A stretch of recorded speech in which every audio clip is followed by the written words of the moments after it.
Hey gang, it's Bryan from FXBilliards. Tell me about your stop shot. You say, I got a stop shot, Bryan. Tell me something, do you have this stop shot? You have to play the 5 and you need to freeze the cue ball right there. To be able to freeze that ball right there is not easy. But there are certain things that you can do to make it a lot easier. And my job is to make sure you develop that shot. So I'm going to show you how to do it. Let's get started. First thing, if you don't have a draw shot, the long stop shot is outside of your skill set. Let me repeat that.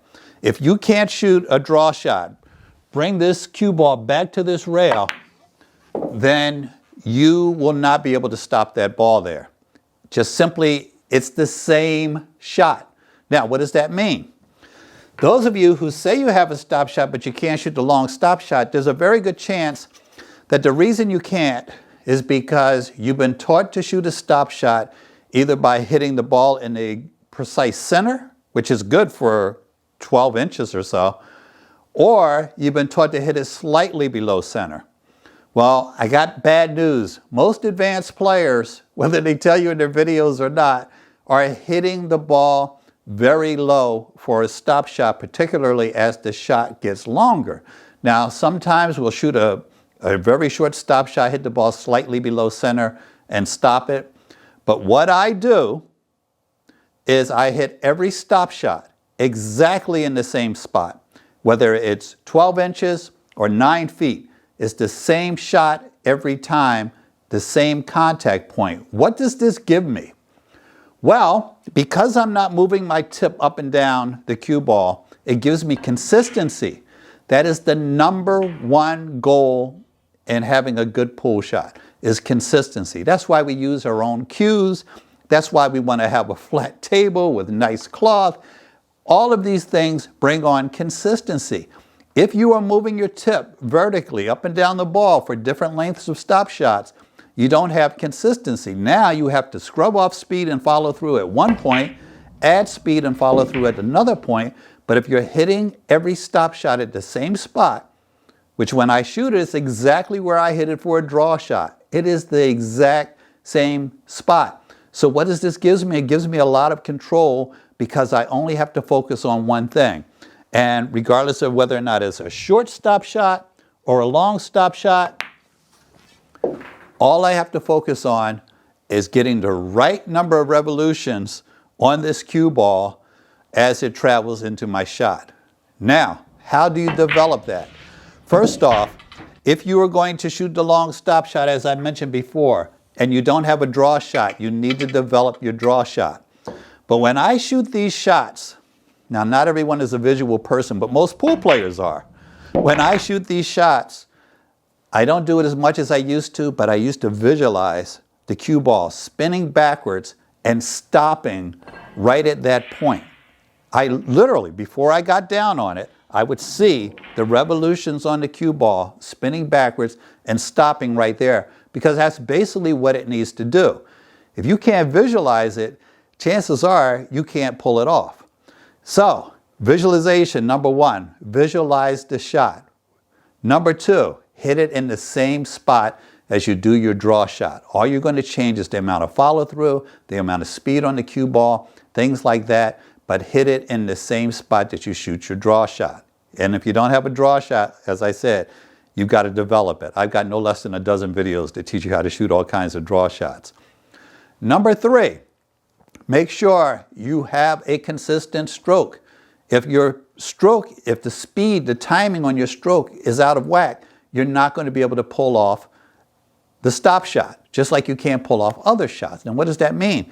The stroke, the speed on your cue has hit its max just as you're hitting this cue ball. How do you develop that cold stop shot? If you watch this channel, you know what I'm going to say next. Progression.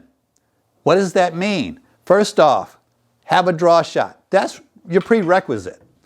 If you can't draw it back from there to this rail, you've got to develop that shot or you're not going to have that long stop shot. It's the same stroke, remember? Progression means once you have it down and you can draw the ball, work on shooting a cold stop right there and then here and then here. And notice, guys, I'm not moving in 1 diamond increments. I'm moving in quarter and half diamond increments. You have to develop these shots very slowly over time. While you're working on your longer stop shot, I want you to work on a couple things. One, your stance. Get your stance lined up. There's 1,000 videos to teach you how to line up a shot. Your right foot, if you're right-handed, is lined up with the shot. You're stepping into the shot. Guys, I see this all day. I see this all day. Guys backing up, moving backwards, and then counterclockwise to get into the shot. No, you want to move in line with the shot. I can even give you a pass if you start here and back up, but you can't move sideways to get on your shots. You're just going to be out of line. So the things you're going to work on: stepping into the shot, getting your foot on the shot line, getting down on the shot. Work on your warm-up strokes, guys. Make sure that they're straight. And make sure your cue ball is not spinning after the shot. If your cue ball is rotating after the shot, you're not hitting the ball along the center line. You're putting unwanted left and right hand English on it. Now, I will tell you, there are times you will see us shoot shots on this channel. You'll see pros shoot shots that look like stop shots, and the ball is spinning. Well, what we're doing there is shooting a stop shot with English. A stop shot with English, Brian? You don't say. Yes, I do say. If we have a shot where we need to freeze the cue ball, but we don't have quite the angle to do it. If I wanted to stop this cold, I'd have to hit it here. Well, if I hit it here, it's going to drift to the right-hand side. So what I might do is put right-hand English on it, throw the 4-ball towards the pocket, which would allow me to hit this ball solidly. So even though you may see some side spin, whether the shooter is conscious of it or not, or maybe they are an expert player, but they're doing it subconsciously, which I find myself doing a lot, and it is something that you do. You see that the shot is off, you throw a little English on there intuitively, that's okay. But when you're learning this shot, if you have a measle ball or something with spots on it, you want to make sure that you're shooting it cold in. If you are putting any kind of spin on it, you need to work on your stroke. Let's look at that stop shot with English. I'm hitting it dead on. Okay, without the English, I'm going to end up actually running it into the rail there. But I'm hitting it dead on, right-hand English. And I don't know if you could tell, that little half twist after I made contact with the ball was all that was needed to straighten that out. Let's look at one more thing. Have you ever shot a stop shot and this happens? You want to stop right there on the 8 and your cue ball backs up on you. Chances are you didn't get a feel for the stop shot. Another thing that happens, and this is a strange occurrence, but it happens all the time. Someone doesn't have a good stroke. They don't have a nice smooth stroke. They're decelerating. There's a problem with their stroke. And we fix it. Sometimes they don't have a draw shot, and we fix it. What tends to happen is their stop shot becomes a little draw shot or sometimes a major draw shot. Why? Because now they're hitting everything correctly. The ball is spinning back more than usual, and they're causing it to draw. Well, you're putting too much energy into the ball. In other words, you're hitting it like you did before when you had this bad stroke and had to bring it back. Okay? What you need to do is recognize you got a new superpower. You can hit it much softer. So if you see that happening, what you want to do is peel off some of your speed and some of your follow through. Now, big mistake that I see with players. I see it every week. And why do I see so many players? I do 25 Zoom lessons and combination of Zoom and in-person lessons every week. So I see a lot of players. I see more amateur players than the average person sees. And I coach more amateur players than the average person sees. So I see these problems. And I've had some of these problems, so I know where you are. What can we do about this speed control issue that a lot of you have? This is the #1 thing you can do.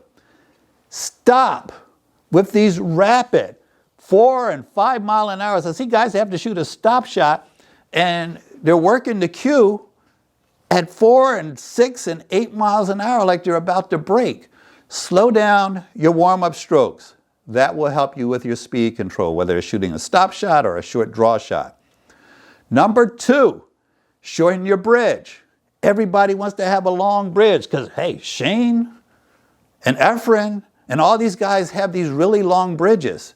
No, they developed a long bridge. Get your bridge hand a little bit closer. You're going to have more accuracy on the cue ball. You'll have more speed control and all of that. Your bridge, as you develop power and consistency, will naturally get longer and longer, okay? But a lot of you are missing shots and not able to control the cue ball because your bridge is way too long, and that requires a much more precise stroke.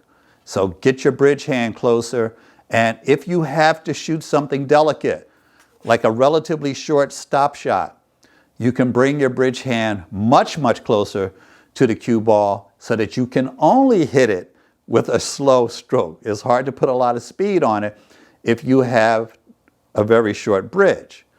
Now, if you're not going to move your bridge hand forward, like Bryan suggested, what you can do is like my boy Alex. All you have to do is, instead of having a full stroke that you would for a break or a power draw or something like that, make your stroke shorter. So instead of a 12-inch stroke, maybe you only have a 6-inch stroke or a 4-inch stroke. But if you're having trouble with speed control on short draw shots, short stop shots, or turning into draw shots, any shot you're having speed control issues with, try these things and it will help you out a lot better. But in the meantime, drill your stop shots. Listen to me. I know it's boring, right? Drill your stop shots. I didn't pick that up on the street. You have to drill these shots or you're not going to get better at them. That, no ifs, ands, or buts. And nobody wants to shoot stop shot drills. But you've got to do it. Hit me in the comments. Don't forget to subscribe. Give us a thumbs up. Those of you who haven't subscribed, come on already. Got 150,000 unique viewers every month that haven't hit the subscribe button. There's no reason for it other than you're trying very hard to miss some videos that are going to help your game. I'll talk to you later.